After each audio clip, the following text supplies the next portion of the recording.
Hey guys, today we're going to take a look at Teenage Mutant Ninja Turtles 4, Turtles in Time on the Super Nintendo. Whew. That's a mouthful. But anyway, so this of course is the Konami Beat 'em Up arcade port, one of the rare cases where an arcade port was actually better than the original arcade version, but mainly because it had extra content and you had a bit more control over the things you could do. The only thing the arcade port did have was that you could actually be all four turtles on screen at once, whereas because the Super Nintendo only has two ports, you can only actually be two turtles at once, but, regardless, this is a fantastic, fantastic game. And definitely if you're a fan of beat 'em ups, or just in general a fan of really well-crafted games, you should definitely give it a shot. I have a feeling it was released sometime on Virtual Console, but I can't quite remember. Anyway, so on the front cover here, we have Raphael doing some sewer surfing with his sides out. Donatello over here in front of space. We have Krang in his spaceship from the game, and we've got Leo under there. Got a pirate ship, we have a foot soldier riding a T-Rex, and we have Michelangelo over here looking particularly angry, which is a bit unusual for Mikey, but anyway. And of course we have the Statue of Liberty in the center. Oh, and, Wild West era train. So, as the name suggests, in this game you travel through all these different time periods. Initially you're just going through New York and all the different sort of Turtles locations, but, you end up going through all the different time periods and into the past and into the future and all that sort of thing. So, it was definitely provided for good environmental variety, and, kept the game fresh from the previous Turtles arcade game, which was Turtles 2 on the NES. So over here, of course, board Shredder's Terror Tour Through Time, direct from the second arcade hit, non-stop to your house, no tokens required, it's Konami's hottest turtle game of all time. And that is still true. But anyway, on the sides, it's just the Turtles 4 logo again.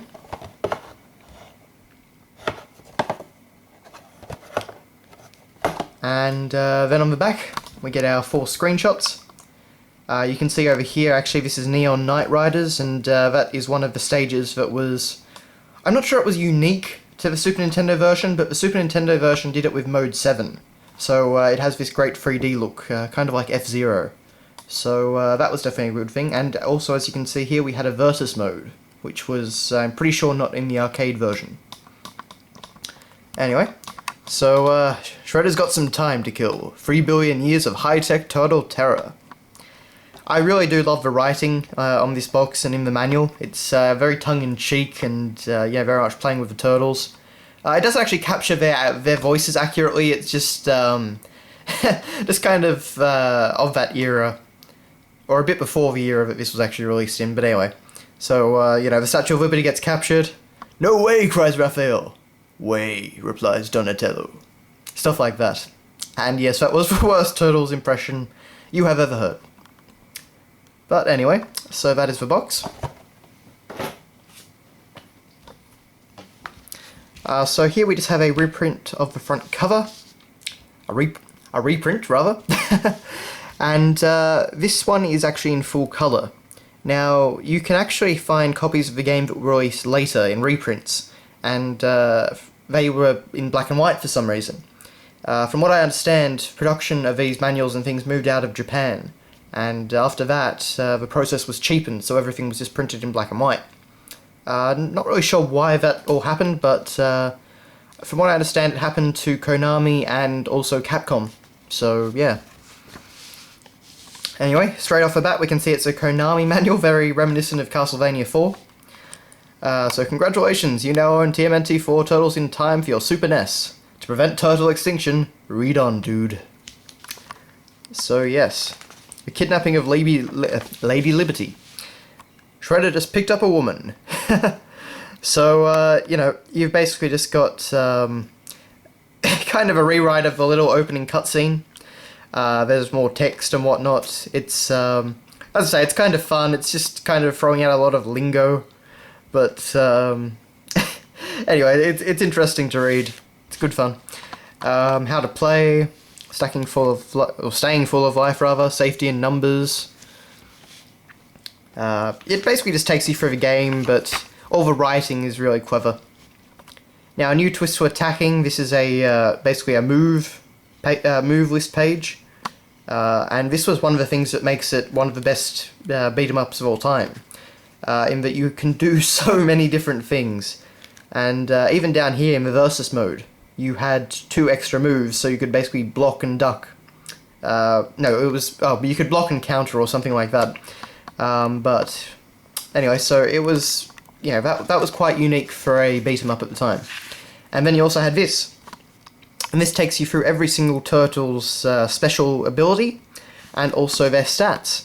So, of course, Leo here is completely balanced, and he has a spinning move. As they say, Leo is a most balanced dude. We have Mikey over here. So, some fun things about his making Julian fries in home ec class. Yeah. But anyway, he's got some very different stats, as you can see. And it's the same for Donatello. And, of course, for Raphael.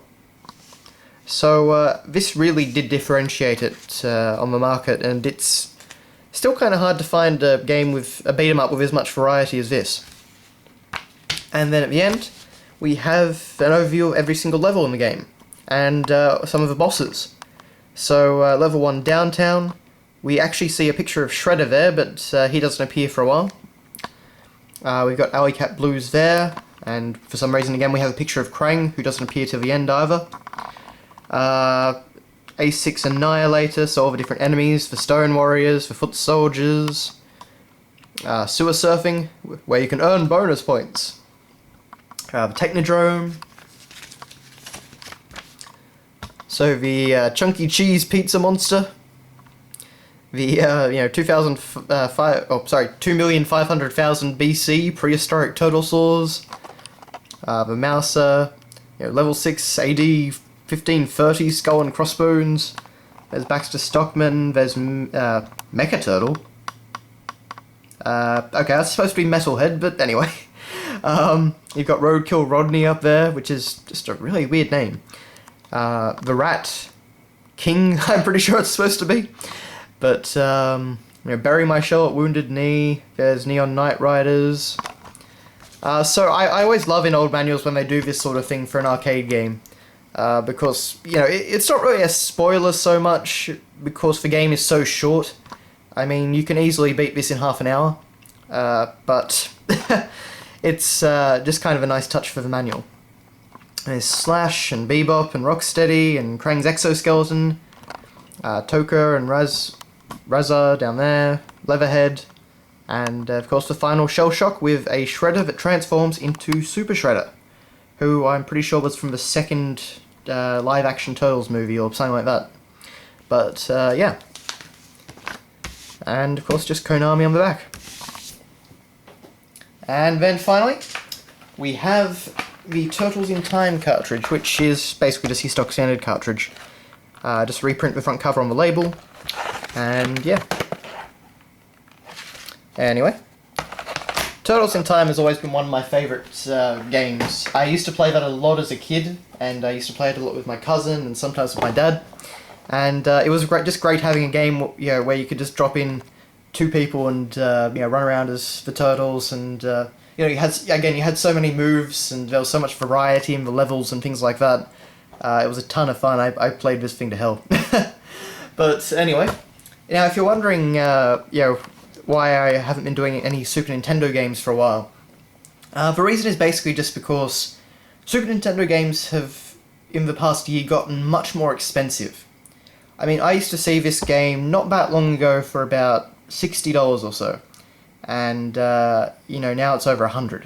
So yeah, it's gotten much more difficult to collect Super Nintendo games, and it's the same with N64 and Mega Drive and PS1 are still alright, but NES as well have gone up a little bit, so it's gotten more difficult for that. You're going to see quite a few retro things over the next few weeks, and the reason for that is quite simply because of Christmas, and also my birthday, which was just a week before Christmas.